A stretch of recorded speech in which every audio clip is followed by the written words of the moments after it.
So এই relationship journey করতে করতে আসলে আমি দায়িত্বটা পাই, যখন কাস্টমারদেরকে একটা বড় পোর্টফোলিও আমি ডিল করি গুলশান থেকে, করতে করতেই সুযোগ আসে আমি উত্তরা প্রায়োরিটি সেন্টারের সেন্টার ম্যানেজার হই। একটা ছোট টিম থাকে আমার 5-6 জনের। ওখান থেকে আসলে আমার লিডারশিপের জার্নি শুরু। লিডারশিপের জার্নির 2টা পার্ট থাকে। একটা সবচেয়ে বড় পার্ট, আমার হিসাবে সবচেয়ে বড় পার্ট থাকে হচ্ছে লিড বাই এক্সাম্পল। সো আমি যেহেতু একটা রিলেশনশিপ ছিলাম, সো আমি যখন আমার আন্ডার রিলেশনশিপের ছেলেগুলো আসছে তাদেরকে আসলে লিড বাই এক্সাম্পল করে কীভাবে আরও ভালো জিনিস শেখানো যায়, যে জিনিসগুলো আমি শিখেছি, অথবা তাদেরকে আমার থেকেও বেটার করা যায়। এই জায়গাতে কিছু লিডারশিপের একটা বড় পার্ট আছে, সেটা হচ্ছে টিমের মধ্যে কিন্তু অনেক ইউনিক রিসোর্স থাকে যাদের capability is entirely different and is even better then the line manager. So line manager should pick those things up and make him flourish in a different level. So এটা একটা বড় জিনিস। আর second হচ্ছে আরও থাকে হচ্ছে মিডিওকার অ্যান্ড থাকে লো performer. So mediocre যে থাকবে তাকে হেড টু হেড করে তার কিছু কোয়ালিফিকেশনের ডেভেলপমেন্ট স্কোপ করে তাকে কীভাবে আরও এক্সেলেন্স করা যায়। আর যারা একদম বটম অফ দ্য পিরামিড থাকে তাদেরকে আসলে 2টা ওয়েতে যেতে হয়। একটা হচ্ছে আপনাকে জাজ করতে হবে প্রথমে যে সে আসলে লিডার হিসেবে আপনাকে কতটুকু জাস্টিফাই করতে পারবে, আপনার কাজগুলোকে কতটুকু ফুলফিল করতে পারবে। There are many people who will not match your requirements, who will not match your things. On that case throw them out of your team is not a solution. You have to figure it out সে আসলে তার স্ট্রেংথসটা কোথায়। So সেই strengths দিয়ে তাকে হয়তো বা অন্য কোথাও যেখানে তার স্ট্রেংথস সেখানে অ্যাকোমোডেট করতে হবে, অথবা তার স্ট্রেংথসগুলোকে কাজে লাগিয়ে কীভাবে তাকে আপনার লিডারশিপে কীভাবে আরও বেটার করা যায় সেই জায়গাটাতে নিয়ে আসতে হবে। লিডার তৈরি করা লিডারের কাজ, মানে শব্দটা শুনতে খারাপ মনে হয়, লিডার তৈরি করা লিডারেরই কাজ। কারণ লিডার যদি তার নেক্সট লিডারটা তৈরি না করে, সে আসলে নিচে থেকে ওই পুশটা পাবে না যে তার উপরে উঠতে হবে। সো এই লিডারশিপ তৈরির ক্ষেত্রে 2টা বড় ইম্পর্টেন্ট হচ্ছে নলেজ লেভেলটা ছেলেপেলের বাড়াতে হবে, আপনার নলেজ লেভেল বাড়ানোর সাথে সাথে। আর সেকেন্ড হচ্ছে আপনার এমন একটা ইউনিকনেস ছেলেপেলের মধ্যে দিয়ে দিতে হবে যে ছেলেপেলে আপনার উপর ডিপেন্ড করে। যদি একটা গল্পের আকারেই বলি, যখন আপনার টিমের ছেলেপেলে বিশ্বাস করবে যে আমার সুপারভাইজার ওখানে আছে, আমি কাজটা বাইরের কাজটা শেষ করে আনলে ভিতরের কাজটা উনি করে ফেলতে পারবে, তখন কিন্তু সে আর অফিসে এসে টাইম দিবে না, তখন সে তার কাস্টমারের এক্সপ্যানশনটা করবে, জার্নিটা করবে, এটা যেই কোনো সেলস ফোর্সই হোক।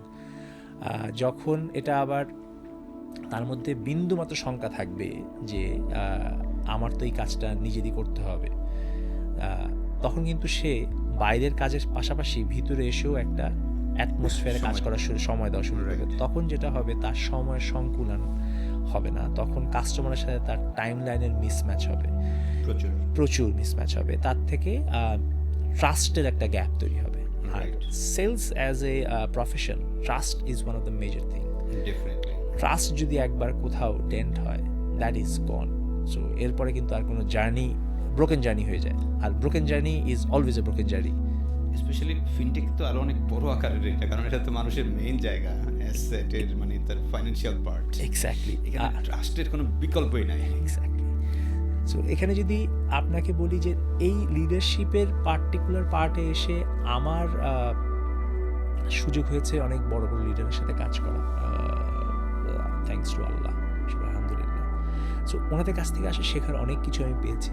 আমি আজকে এই পর্যায়ে এসেছি অনেকগুলো লিডারের টাচ পেয়ে, তাদের আসলে বিভিন্ন সময় তাদের স্কোপ অফ ওয়ার্ক তারা আমাদেরকে যেভাবে এঁকে দিয়েছে সেই জার্নিতে।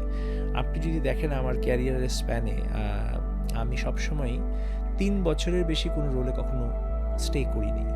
এটাও আমার ওয়ান অফ মাই মেন্টর, উনি আমাকে বলে দিয়েছেন একটা এস কার্ভ। আমরা যখন 6-7 বছরের ক্যারিয়ার, একটা এস কার্ভের জার্নি আমাদের শিখিয়েছিলেন। What is S curve? S curve হচ্ছে এস কার্ভের একদম টেইল থেকে আপনি শুরু করবেন, এখান থেকে আপনি শিখতে শিখতে যাবেন, যখন আপনি নেকে যেয়ে পৌঁছাবেন, you have to start a new S. কারণ কি, কারণ যখনই আপনি এই এসের শেষে চলে যাবেন তখন কিন্তু এটা কিন্তু ডাউন ট্রেন্ড, তখন কিন্তু আপনি পড়ে যাচ্ছেন। আপনি এসটা যদি দেখেন, আবার উঠতে হবে থেকে। হ্যাঁ, তখন কিন্তু আপনাকে আবার আরেকটা শুরু করতে হবে। সো আপনি যদি নেক থেকে আরেকটা এস শুরু করেন, তাহলে নেক থেকে আপনি আরেকটা টেইলে যাচ্ছেন এবং সেটাকে আবার শেষ করে আবার নেক থেকে আরেকটা টেইলে যাচ্ছেন। So you have a growth journey every time. আমরা চেইন অফ কমান্ড যেমন বলি, it's a chain of your movement. So এই মুভমেন্টটা কিন্তু সবসময় কানেক্টেড থাকে। সো এই জিনিসটা করতে গেলে আপনাকে কিন্তু ব্যাক এন্ডে you have to plan yourself, যে আপনি আসলে কিভাবে এখানে যাবেন। এটা যেতে গেলে আপনার কয়টা স্টেপ লাগে, আপনার কি প্রসেসে যেতে হবে, কি নলেজ আপনাকে অ্যাকোয়ার করতে হবে এবং কি অ্যাচিভমেন্ট আপনাকে করতে হবে। এই সেট প্যারামিটারগুলো আপনাকে আগে থেকে খুব সুচারুভাবে প্ল্যান করতে হবে এবং এই প্ল্যানিং অনুযায়ী আপনাকে এক্সিকিউটও করতে হবে। সেলসের কিন্তু one of the major part is sales is a process.